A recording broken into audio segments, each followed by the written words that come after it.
뭐 한 게 없거든. 그래서 그러고 보니까 지난번에 찍은 것도 올려놨는데 링크를 안 걸었네. 하지만 제 거는요 그냥 공개가라서 그냥 아무 링크 들어가도 다 있습니다. 그냥 다른 선생님들은 이게 비공개라서 그거를 찍어 눌러야만 이렇게 딱 그 영상을 볼 수 있는데 저는 그냥 아무거나 들어가면 제가 찍은 거 다 올려놔요. 그냥 대충 보시면 됩니다. 예, 구독해도 괜찮아요. 하지만 나는 중요한 건 내 진짜 채널은 따로 있다는 거. 혹시 나의 인스타를 들어가면은 거기에 주소가 있어요. 그 주소를 치면요, 클릭하면 제 이 원래 그 유튜브 계정이 이제 들어가집니다. 한때 구독자 200명이 넘었었는데 그걸로 나도 인플루언서를 꿈꿨는데 실패했어요. 점점 줄고 있습니다. 나도 이제 어린이들, 우리 집 아이들 영상을 막 올리곤 했는데 크게 귀찮아서 이제 뭐 할 수가 없더라고요. 자, 일단 지난 시간에 우리가 무엇을 배웠냐면은 지난 시간에 그냥 용어에 대해서 우리가 공부를 한 것 같아요. 잠깐만 출첵을 안 했네? 자, 인체, 예남, 도희, 지민이가 왜 안 왔지? 지금 시골 갔다 왔지? 남영? 뭐야, 왜 또 남영이가 또 뺏겼어? 아니 현서가 먼저 왔어요 오늘은. 지난번에도 먼저 왔다며. 근데 왜 오늘은 왜부터? 그러면은 너 여기 할 때 늦잖아. 남영이 그쪽에 쉬는 거야? 또 제 옆은 싫대요. 그럴 수 있지. 또 팀 채은, 인정 들어야지. 수진, 지효, 혜인, 짠. 봐주세요. 병철아. 네. 병철이는 혹시 새로운 사진을 줄 생각은 없나요? 생기면 드릴게요. 네, 생기면 주세요. 예, 그래서 이거 다 왔네. 자, 지난 시간에는 시행과 사건에 대해서 얘기를 했어요. 용어 정리 정도 했다고 생각해 주시면 되겠죠. 시행이 무엇이었습니까? 같은 조건에서 반복하여 할 수 있는 행동을 우리는 시행이라고 했습니다. 그 다음에 그 시행의 결과로 나타낸 것들을 모두 모아서 표현한 것을 표본 공간, 뭐 전사건이라고도 얘기할 수 있고요. 그리고 여기에 사건이라는 것도 있습니다. 사건이라는 것은 우리가 문제겠죠. 물론 문제에서 주어진 어떠한 특별한 조건에 의해서 일어나는 결과들을 사건이라고 부르고, 표본 공간에 무엇이라고 생각하면 된다? 부분집합이라고 생각하면 그것이 바로 사건이다. 그리고 근원 사건들은 표본 공간에 있는 하나하나의 것들을 모두 그 원소 하나하나, 원소를 의미한다라고 생각해 주셔도 되겠죠? 자, 지금 표본 공간이라는 것은 어떻게 보면 전체 집합이라고 보시면 되겠고, 사건이라는 것은 그 친구의 부분 집합이라고 보시면 되는 거고요. 근원 사건은 이 친구의 원소들로 이루어진 집합이다 라고 생각해 주시면 되겠습니다. 뭐 전사건하고 표본공간 똑같으니까 공사건만 얘기하자면 공사건은 뭐다? 공집합과 같은 의미다 라고 역시 생각해 주시면 된다 그랬습니다.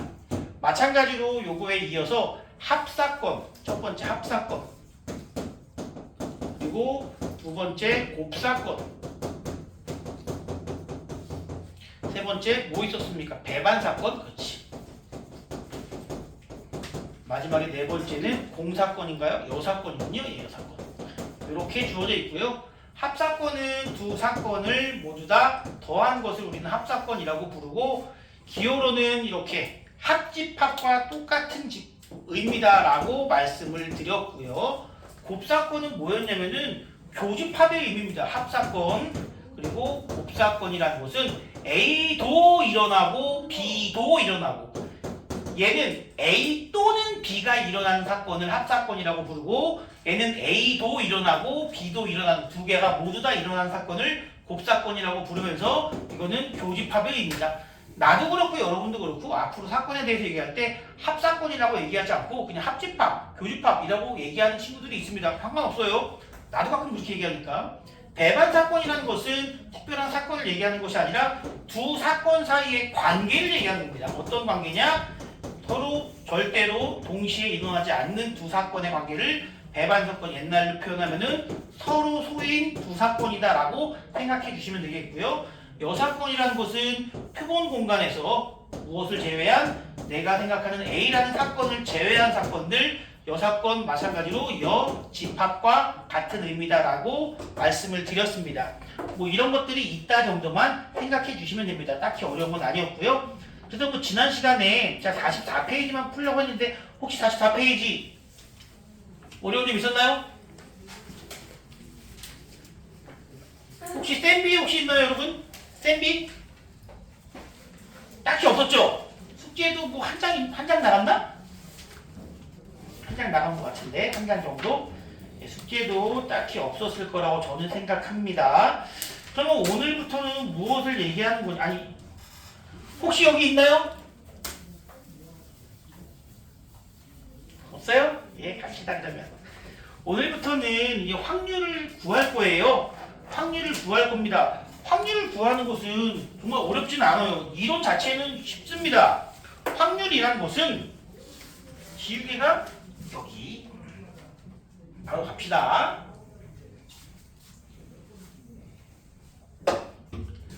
확률입니다. 이제 우리가 앞으로 계속적으로 공부해야 될 것이 바로 확률.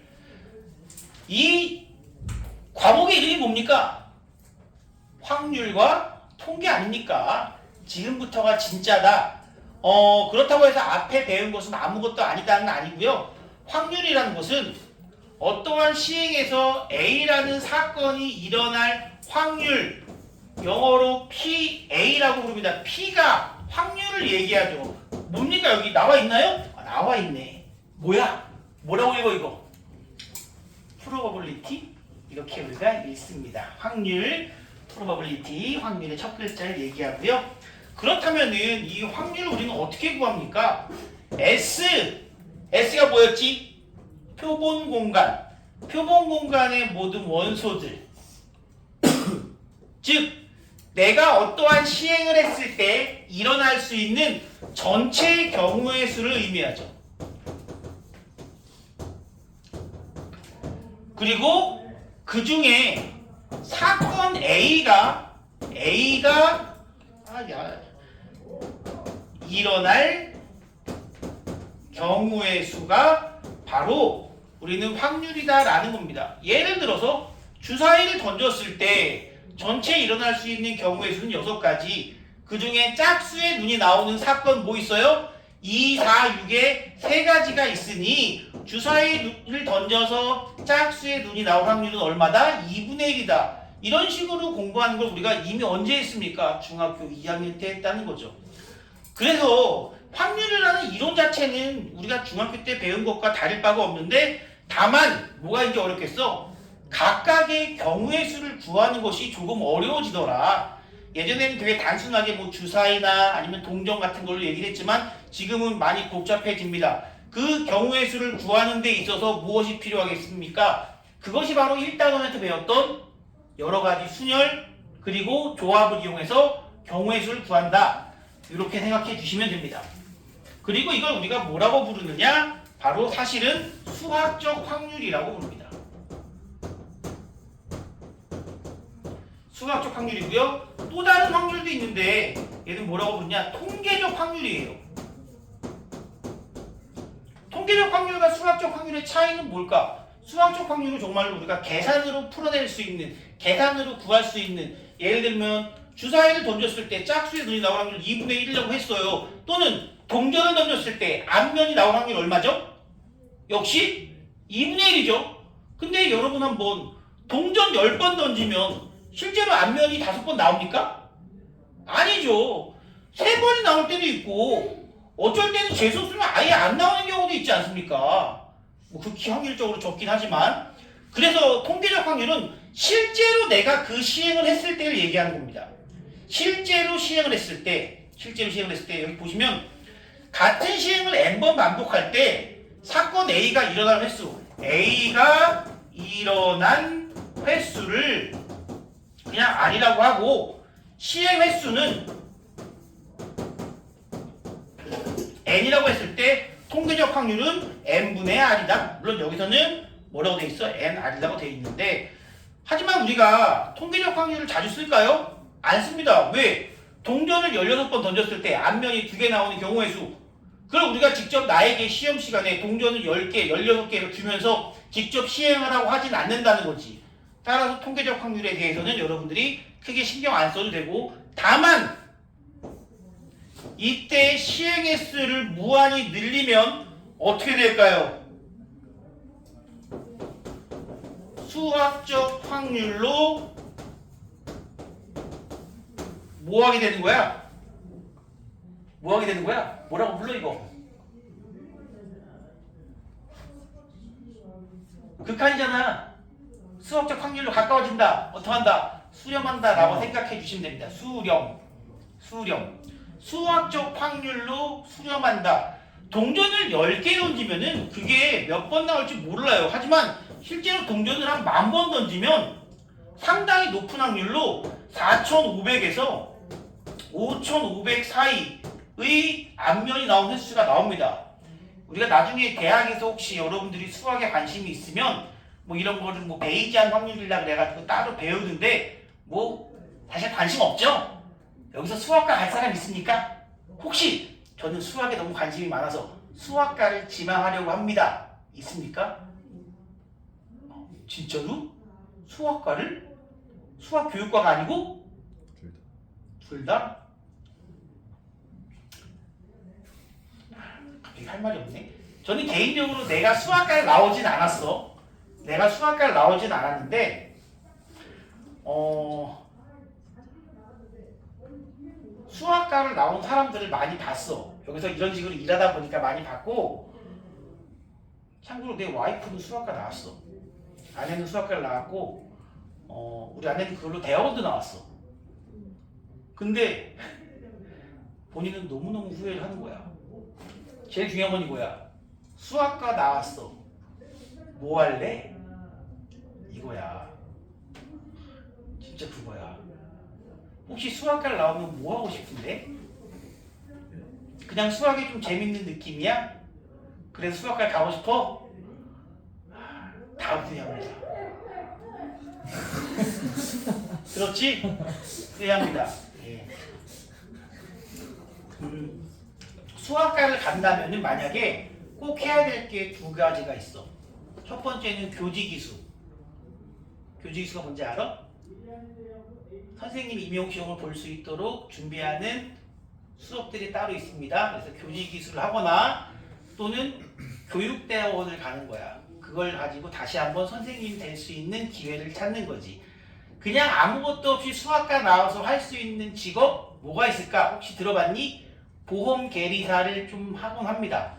보험계리사는 여러분들이 알고 있는 보험, 우리 보험 좀 들어주세요. 그게 아니고요. 보험계리사는 보험 상품을 개발하는 거야. 숫자가 되게 중요하겠지.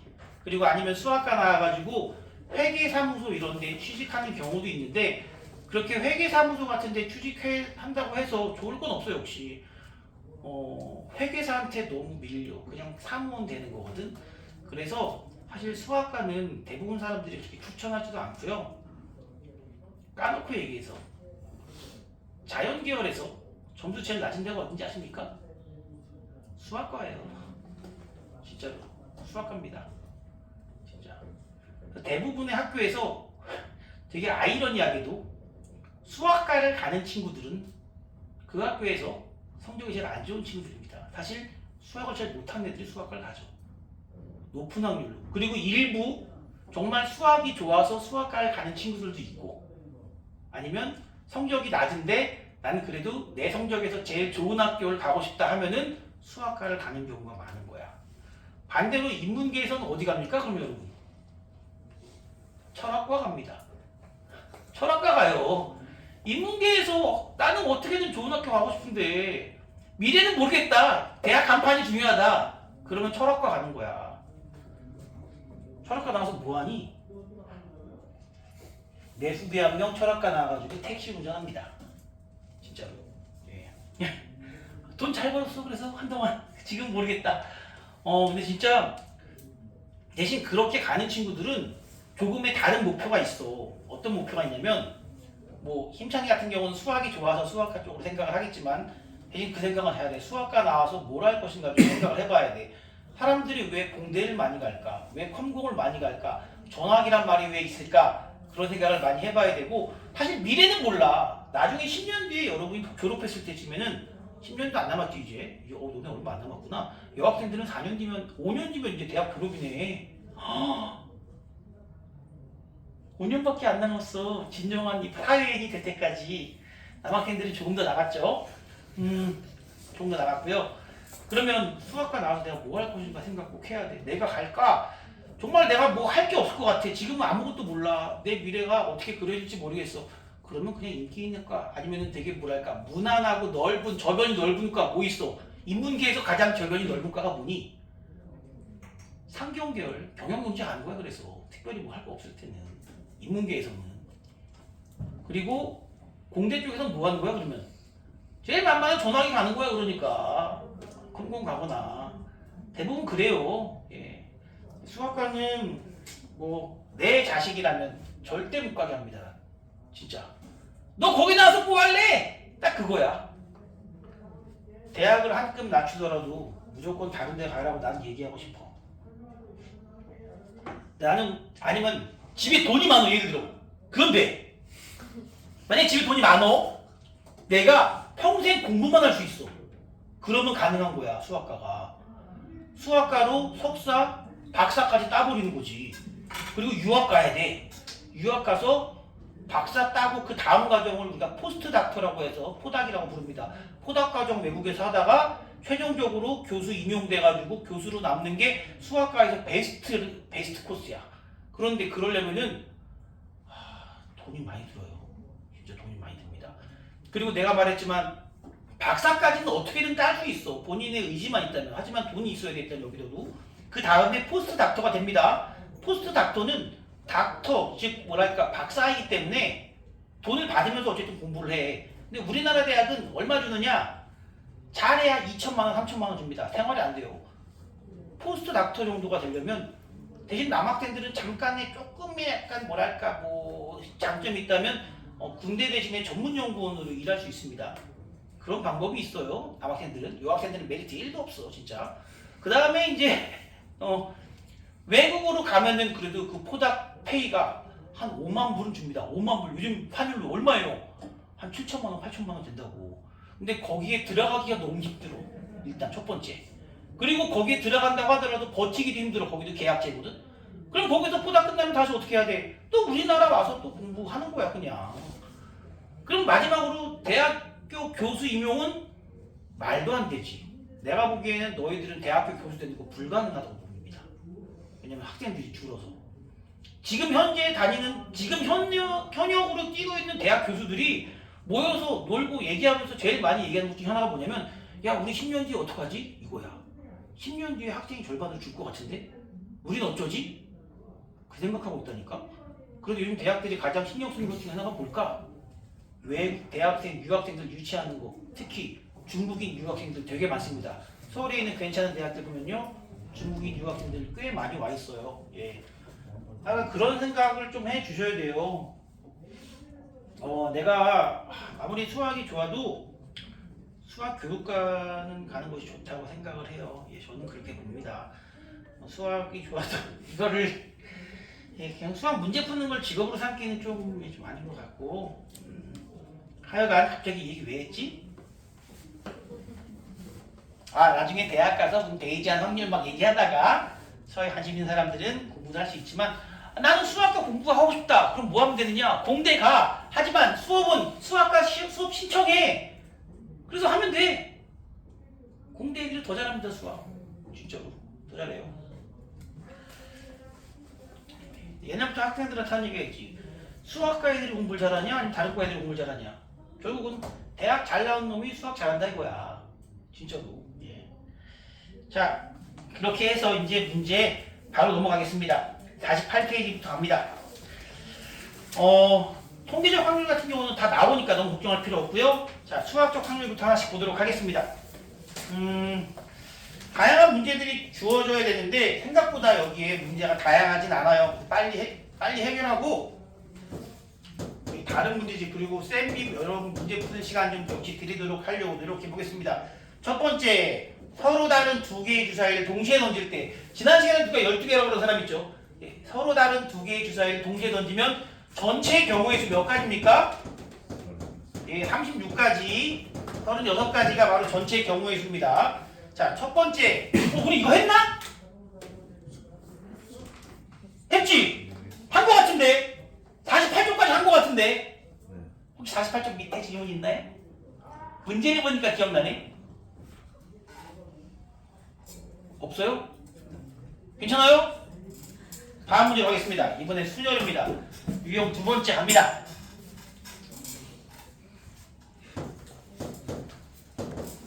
왜? 본인 책이 왜 깨끗한 거 한 거예요?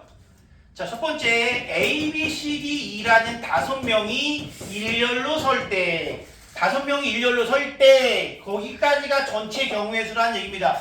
이놈이 일렬로 설 때 이걸 우리가 전체 경우의 수 몇 가지죠? 당연히 5팩토리얼 5명이 설 때니까 5팩토리얼로 우리는 전체 경우의 수 120가지를 생각할 수 있고요. 두 번째, 이제 첫 번째 문제부터 보겠습니다. A와 B가 양 끝에 설 확률, 즉 A와 B가 양 끝에 서는 경우의 수만 찾아주시면 되겠죠. A, B가 양 끝에 선다고 5자리 중에 A, B가 양 끝에 서는 경우의 수 몇 가지입니까? 2가지. A, B가 설 수도 있고 B, A가 설 수도 있고 가운데 3명은 그냥 줄 세우기 3팩토리얼 되겠죠? 얘도 얼마야? 6, 2, 12. 답은 얼마? 10분의 1이 첫 번째 문제의 답이 되겠습니다.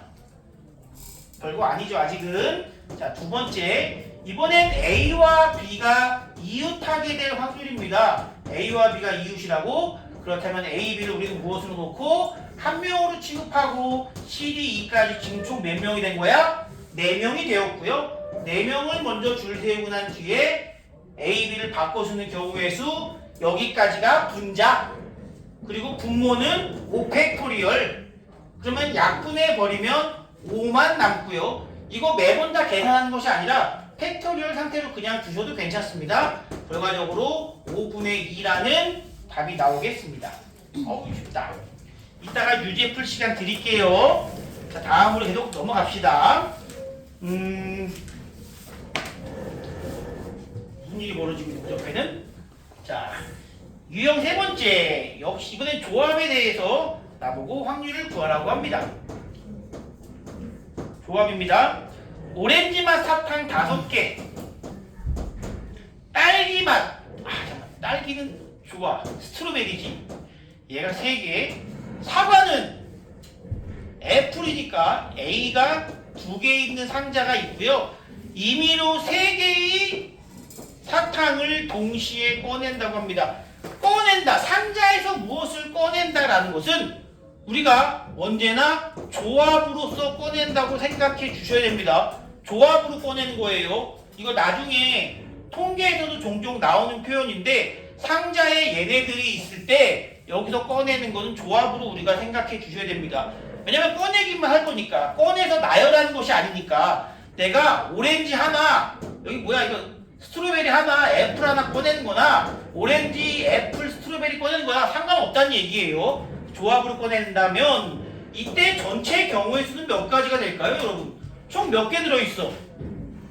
10개 중에서 3개를 꺼낸다. 대체 무슨 일이지? 총 120가지. 십시삼은 종종 나오는 숫자이고 120가지인 거 알아두면 편리하겠죠. 뭐 굳이 외우라고까지는 안 할게요. 알아두면 좀 편리할 것 같고요. 두 번째, 이제 문제를 보겠습니다. 첫 번째는요. 3개 모두 오렌지 맛이 나오는 경우야. 3개 모두 오렌지 맛. 3개 모두 오렌지를 꺼낸다는 건 몇 가지 경우의 수가 존재할까? 오렌지 중에서만 3개 꺼내는 경우, 즉 OC3이 바로 3개 모두 오렌지가 나오는 경우예요. 오렌지 맛 사탕 5개. 지금 얘네들은 참고로 얘기하지만 서로 같은 것이 아니라 서로 구분되는 사탕들이라고 생각해 주셔야 됩니다. 그래서 왜냐면 여기 서로 같은 오렌지맛 사탕이라는 얘기가 없지 않습니까? 서로 다른 거라고 보시면 됩니다. 그래서 5C3 몇 개? 10개. 따라서 첫 번째 답은 120분의 10, 12분의 1이라는 확률이 나오게 됩니다. 두 번째, 이제 두 번째 느낌이 올 거예요. 오렌지맛 사탕 중에서 2개, OC2 꺼내면서 사과맛 둘 중에 하나를 꺼내는 경우의 수 몇 개예요? 얘는 20가지 경우의 수가 있겠네. 전체 중에 20은 6분의 1이라는 확률이 나올 거고요. 세 번째, 3개 중 2개가 딸기 맛이 나온대요. 내가 지금 3개를 꺼냈는데 그 중에서 2개가 딸기 맛이 나온다는 것은 딸기 맛 3개 중에서 2개가 나온다는 거고 남은 7개 중에서 오렌지 맛이냐 아니면 사과 맛이냐를 구분하지 않고 있습니다. 그래서 3개 중에 2개, 딸기맛 중에서 2개, 남은 것 중에서 하나 뽑는 경우의 수 3, 7에 21 이렇게 나오게 되겠습니다. 나눠주면은 120분의 21, 3으로 나누어지겠네요. 이렇게 우리가 3개의 경우의 수를 찾아서 확률로 합니다. 결국은 확률 문제는 지금 보니까 뭐예요? 경우의 수 문제입니다. 그리고 이 경우의 수를 구하는 게 조금 어려울 겁니다. 실제 문제에서는. 자, 유형 4번, 5번까지 일단 하고 여러분들 풀 시간 드리도록 하겠습니다. 자, 유형 네 번째는 통계적 확률입니다. 나와 있어요, 여기. 자, 오른쪽 표는 어떤 질병에 걸린 환자 100명에게 치료제를 일정량 투여하였을 때 투여된 기간에 따라 완치된 환자의 수 3일 이내에 완치될 확률을 물어봤습니다. 투여를 했는데 몇 명한테? 100명한테. 그 중에서 3일 이내에 완치된 사람이 총 몇 명이에요? 하루 만에 완치된 사람 15명, 이틀 만에 완치된 사람 45명, 3일 만에 완치된 사람 25명, 다 더하면 얼마다? 85.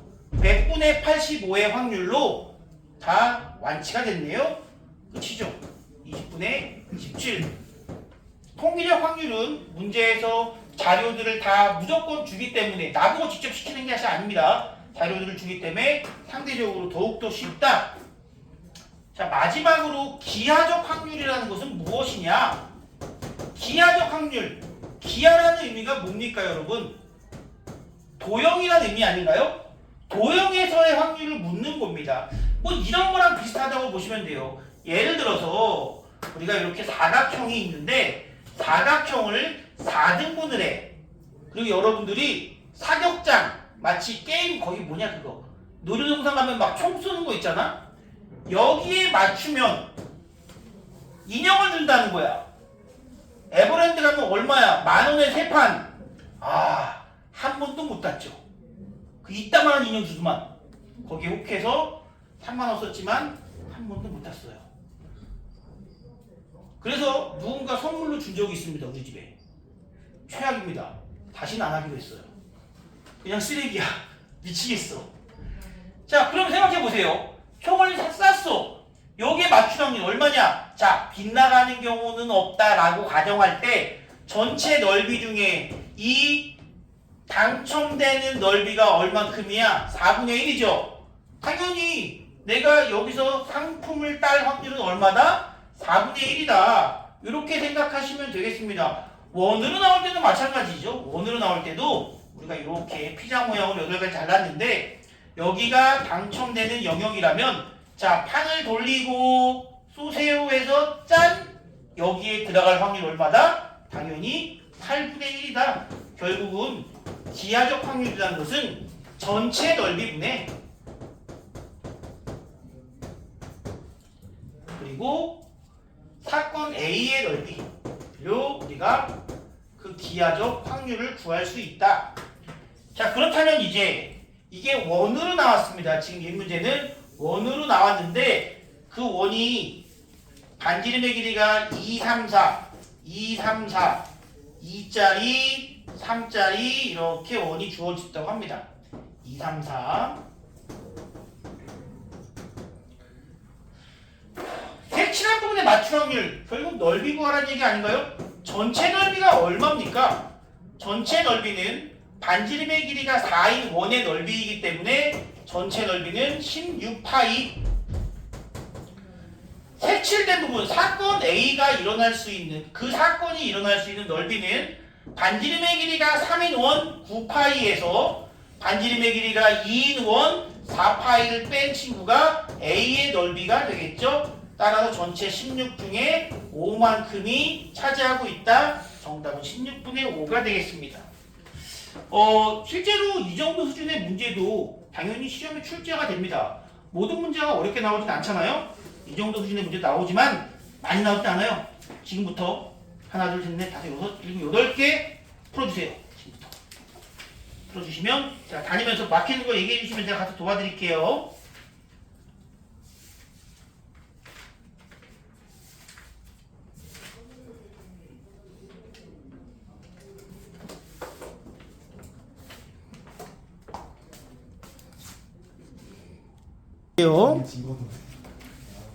다 봤지만 그래도 갑니다. 제일 많이 물어본 거 두 문제 해결하고 넘어가겠습니다.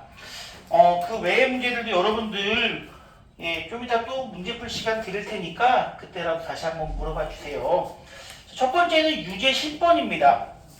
유제 10번 문제를 보시면 뭐라고 되어 있냐면 상자 속에 검은 공과 흰 공이 합쳐서 7개가 들어있는데 임의로 2개의 공을 동시에 꺼내어 확인하고 다시 넣는 시행, 되게 중요한 얘기입니다.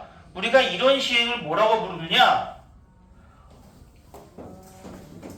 복원 추출이라고 부릅니다. 그러니까 항상 2개 뽑을 때의 확률이 어떻겠어? 일정하겠지.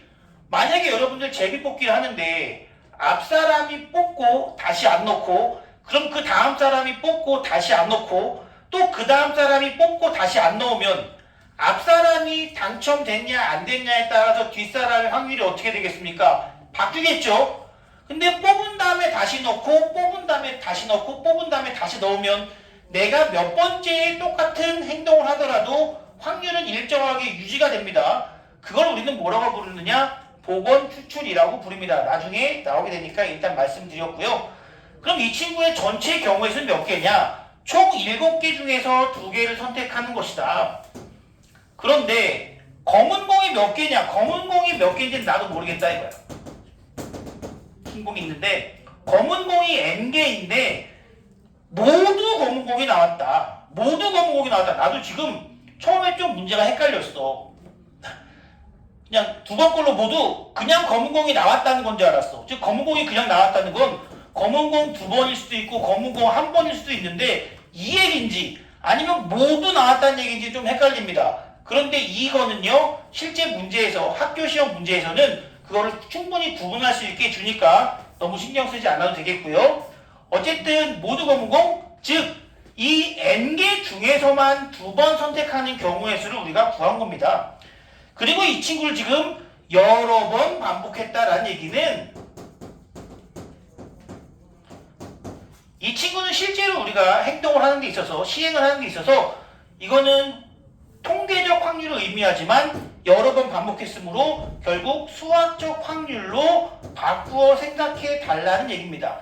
그 수학적 확률이 7분의 2가 나왔다는 거죠. 그러면 이제 이 친구는 21이고 여기 3배 했으니 여기도 3배 하면 되죠. 얘가 6이고 NC2가 6 나오는 친구는 N이 4개일 때뿐이구나. 이렇게 우리가 첫 번째 문제 찾아줄 수 있고요. 그 다음에 유제 10번은 통계적 확률인데 삼각형이 나오고 그 삼각형이 예각, 둔각, 그리고 직각을 우리가 얘기할 때는 기본적으로 반원을 언제나 생각해 주셔야 됩니다. 반원. 만약에 여기 PBC인가요? BC하고 P가 어딨냐에 따라서 삼각형의 모양이 달라지는데 P가 짱 어디 있느냐? 바로 이 반원 위에 P가 있으면 반원에 대한 원주각은 언제나 직각이기 때문에 이 라인 위에 P가 있으면 직각 삼각형이 되고 그 안쪽에 P가 있으면 둔각 삼각형이 된다 이거야. 그러므로 어떠한 P라는 점을 이 중에 하나 딱 찍었을 때, 랜덤으로 찍었을 때, 그건 바로 전체 면적이 됩니다. 바로 1이 되겠죠. 그리고 이 안쪽의 넓이는 얼마가 되느냐? 2분의 1이라는 반지름을 가진 반원의 넓이니까 총 4분의 파이, 반원이니까 8분의 1 파이. 즉, 확률이 8분의 1 파이가 나오는데요. 여기서 좀 재밌는 게 뭐냐면은, 그렇다면 예각 삼각형일 확률은 얼마일까요, 여러분? 전체 넓이에서 둔각 삼각형일 확률을 빼면 되는 거 아닌가요? 바깥에 있는 넓이니까. 마지막으로 그러면 직각 삼각형일 확률은 얼마일까요? 얘는 수학적으로 0입니다, 여러분. 왜 0이야? 여기 있어야 될 거 아니야. 이 라인에 대해서 넓이가 있어 없어?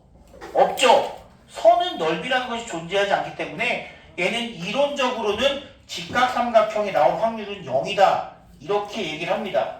물론 이런 거를 시험에 내지는 않습니다. 넓이를 구할 수 있는 상황만 우리에게 주니까 거기까지 우리가 고민할 필요는 없습니다. 다만 이론적으로는 언제나 영역의 넓이를 의미하는 것이므로 선의 넓이는 존재하지 않는다라는 거 말씀드릴게요.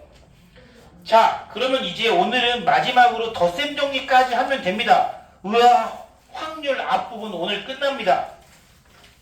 2장 남았어요. 예, 금방금방 나가죠. 아니 이러다가 잠깐만 1월에 통계전까지 끝내면 너무 할 게 없는데? 아니다, 통계전까지 못 끝낸다. 아, 좋아. 옛날 같았으면은 이 확률의 덧셈 정리까지 해서 중간고사 범위인데 앞부분에 사라진 게 좀 많아가지고 이제 좀 더 나가네요. 자, 확률의 덧셈 정리가 이제 오늘의 마지막입니다.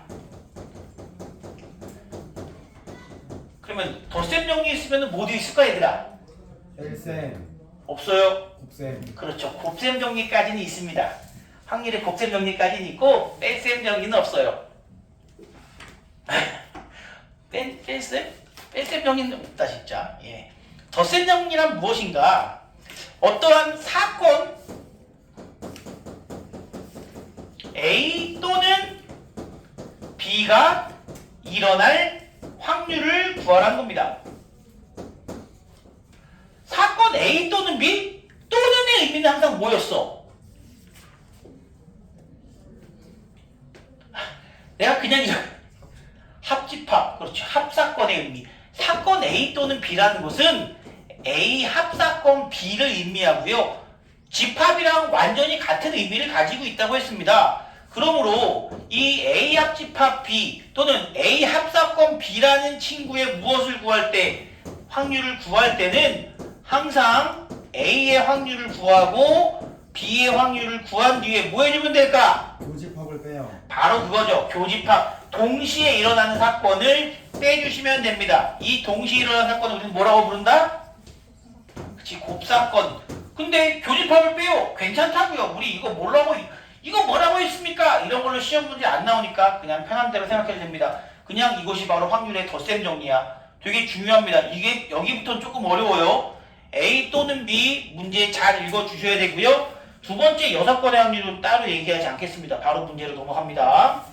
자, 54페이지부터 보겠습니다. 6건 여러분들이 알고 있을 거라 생각해서 넘어가는데 문제 보시면 알 수 있습니다. 유형 첫 번째. 야, 쉽다. 1부터 30까지의 자연수 중에 임의로 하나의 수를 택한대요. 전체 경우에서 몇 가지? 30가지. 자, 택한 수가 5의 배수, 택한 수가 또는 6의 배수. 자, 택한 수가 5의 배수인 사건을 A라는 사건이라고 하고요. 택한 수가 6의 배수라는 사건을 B라는 사건으로 해서 좀 편하게 봅시다. 그러면 지금 전체 사건이 얼마냐면, 아니 A의 확률이 얼마냐면 얼마예요? 전체 경우의 수는 30가지, 그 중에 5의 배수는 6가지니까 5분의 1의 확률로 5의 배수를 꺼낼 수 있고요. 맞나? 맞아요. 맞죠? 예, 잠깐만. 두 번째, B라는 놈의 확률은 5개니까 6분의 1의 확률이라고. 그럼 문제에서는 A 또는 B B니까 우리가 P, A 합집합 B의 확률을 구하는 데 있어서 A의 확률과 B의 확률을 구하고 교집합의 즉 곱사건의 확률을 빼주면 되겠죠.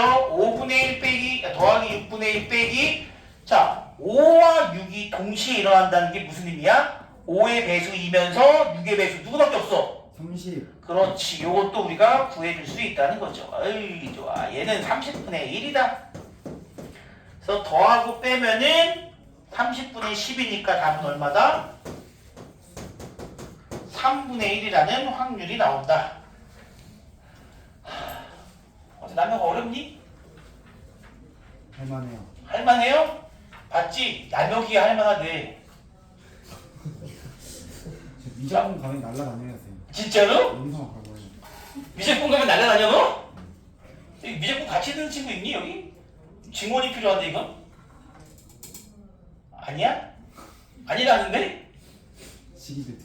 아 시기질투? 멋있다. 미적분 내가 유일하게 내가 가르치던 학생 그 작년에 2학년 때 가르치던 학생 중에 유일하게 이제 A반으로 보낸 친구가 한 명 있습니다. 잘하고 있나 모르겠어요. 정우진이요. 궁금하네. 잘 지내니 그 친구는? 나누기가 잘해요. 어? 나누기가 잘해요. 나이는 잘 지겠어요. 남혁이는 내가 여기서 특정 학생에 대해서 얘기를 하기 좀 그런데 잠깐만 얘기하자면 다른 친구들도 잘 들어. 똑같이 다 어떻게 보면 적용된 얘기입니다. 가끔 남혁이는 이런 얘기를 해. 내가 머리는 좋은데 노력을 안 한다. 그런 말 좀 없잖아요. 그걸 자기 입으로 얘기하기 좀 민망한데 원래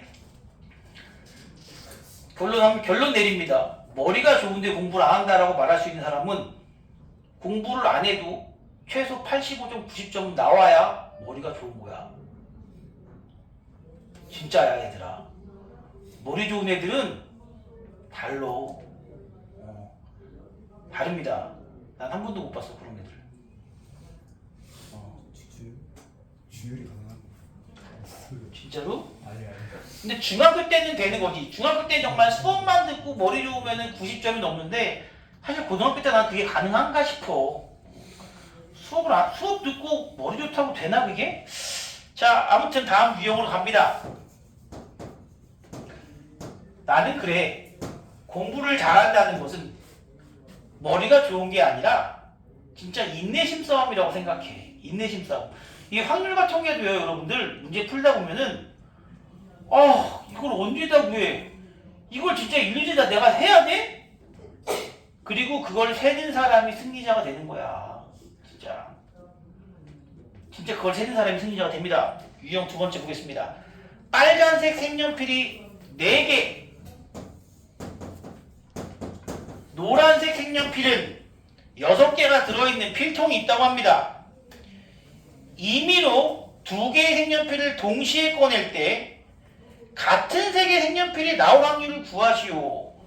즉 같은 색의 색연필이 나온다는 것은 빨강만 2개 나오는 경우와 노랑만 2개 나오는 경우를 구하라는 얘기 아닌가요? 전체에서 2개를 꺼냅니다. 10개 중에 2개를 꺼내는데 빨강만 2개 나올 확률 얼마입니까? 계속했었죠 우리가? 얼마? 4개 중에 2개 꺼내는 것이 바로 빨강만 2개 나오는 경우의 수. 그리고 10시 2 중에 노랑 중에서만 2개 구하는 경우 이렇게 있네요. 그리고 얘네들은요 그냥 더하시면 됩니다. 왜? 이 두 사건은 무슨 사건이라고 부릅니까 우리가? 이 두 사건은 배반 사건이라고 부릅니다. 꼭 뭐 배반 사건이라고 부르지 않아도 알 수 있는 것이 이 친구는 2개의 사건에 동시에 일어나게 하는 곱사건이 존재하는데 이 친구는 2개의 사건이 동시에 일어날 수 있습니까? 빨간 거 2개 나오면서 노란 거 2개 나올 수 있어요? 그런 거 불가능하기 때문에 따로 빼줄 친구가 없다는 겁니다. 그냥 얘네들만 더해주시면 되겠죠. 얘는 10C가 얼마냐? 19, 45. 얘는 얼마냐? 15 더하기 6은 21. 뭐로 약분될까? 3, 7에 21, 3, 5, 15, 15분의 7이라는 값이 나오게 됩니다. 예, 이거는 배반 사건일 경우는 따로 빼줄 것이 없더라. 마지막으로 여사건입니다. 여사건 문제 봅시다. 요거하고 여러분들이 문제 풀어주시면 됩니다. 흰 구슬 4개, 검은 구슬 6개가 들어있습니다. 흰 구슬 4개, 검은 구슬 6개가 들어있는 주머니에서 임의로 2개의 구슬을 동시에 꺼낼 때 적어도 1개는 흰 구슬이 나올 확률, 이 문제 보시면요 여러분들 식을 먼저 쓰지 말고 적어도가 나왔고 여사건으로 풀 때는 내가 어디에서 무엇을 빼줘야 할지를 항상 먼저 써주시길 바랍니다. 그래야 좀 덜 헷갈립니다. 지금은 전체 확률에서 무엇을 빼주는 겁니까? 적어도 1개는 흰 구슬이 나올 확률이니까 흰 구슬이 하나도 나오지 않는 경우를 빼주면 됩니다. 아니 흰 구슬이 1개 나올 경우, 2개 나올 경우, 3개 나올 경우 다 따로 뜨면 되게 귀찮잖아요. 흰 구슬이 하나도 없다는 얘기는 무슨 얘기야? 모두 검은 구슬만 나올 확률을 빼주면 되겠죠. 자, 전체 경우의 수가 아니라 지금은 확률을 얘기합니다. 전체 확률은 언제나 얼마예요? 1이고요. 몇 개 뽑습니까? 2개. 이 정도는 그냥 해도 되는데 사실 10개 중에서 2개를 뽑아야 되는데 모두 검은색 중에서만 2개 뽑는 경우 그걸 빼주시면 되겠습니다. 이거 세우는 게 은근히 어렵고 중간에 실수가 종종 나오니까 내가 어디에서 무엇을 빼야 될까를 꼭 쓰고 나서 진행하는 것이 좋습니다. 자, 다시 얘는 그럼 얼마냐? 45분의 15 3분의 1을 빼야 되니까 3분의 2의 확률로 적어도 흰 구슬이 나오겠습니다. 라고 얘기한다는 거죠. 두 번째, 4개의 당첨 대비를 포함한 10개의 제비 중에 임의로 4개의 대비를 동시에 뽑을 때 당첨 제비가 2개 이상 나올 확률. 자, 4개, 10개 중에 4개의 당첨 제비가 있습니다. 당첨 제비가 2개 이상? 얘들아, 무조건 6건 하지 마시고요. 그러면 여기서 내가 몇 개 뽑는다고 그랬어? 4개 뽑는데 당첨 제비가 0개일 수도 있고 1개일 수도 있고 2개일 수도 있고 3개일 수도 있고 4개일 수도 있네요. 2개 이상이니까 3개 구해야 되지. 그럼 2개 구하는 게 쉬워? 3개 구하는 게 쉬워? 2개 구하는 게 쉬우니까 6건으로 푸는데 사실 이거는 그냥 문제 풀기 나름이에요. 이 정도는 그냥 요 3개를 구한다고 해도 크게 문제될 건 없고요. 제가 이거는 하나하나 다 구해 드릴게요. 첫 번째, 당첨 제비가 0개인 확률은 어떻게 구합니까? 10개 중에 4개를 뽑는데 당첨 제비가 0개래. 당첨 제비가 안 나왔다는 것은 당첨 제비가 아닌 게 몇 개야? 6개 중에서 4개 뽑은 이런 좀 뭐랄까 운 없는 친구였다 이거지. 이게 0개 나올 확률이고요. 두 번째도 갑니다. 1개 나올 확률은 이렇게 했습니다. 10개 중에 4개를 뽑는데 4개 중에 하나, 당첨 중에 하나, 아닌 거 중에 3개. 계속 갑니다. 2개는 전체 경우의 수 중에 당첨 중에 2개, 나머지 중에 2개. 아이고 여기서 계속 이어서 씁시다.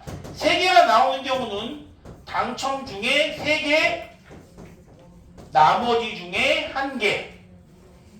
4개가 나오는 경우는 전체 중에 당첨 4개가 다 나오는 경우 이렇게 우리는 각각의 확률을 다 구할 수 있고요.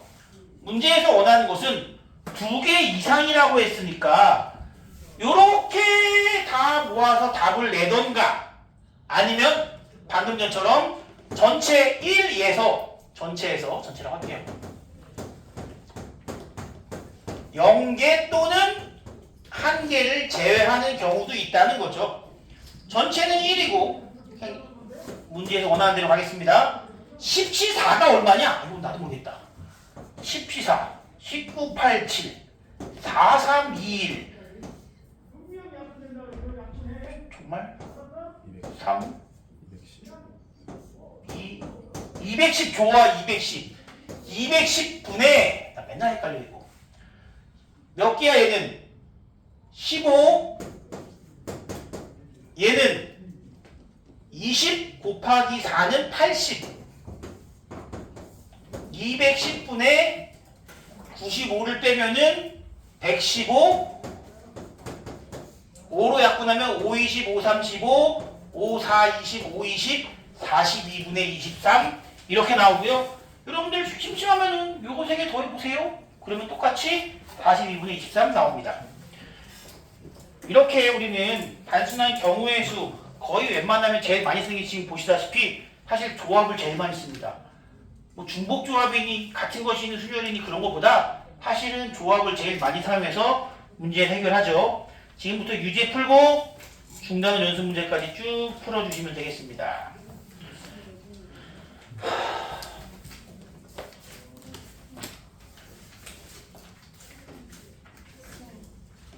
다녀오세요.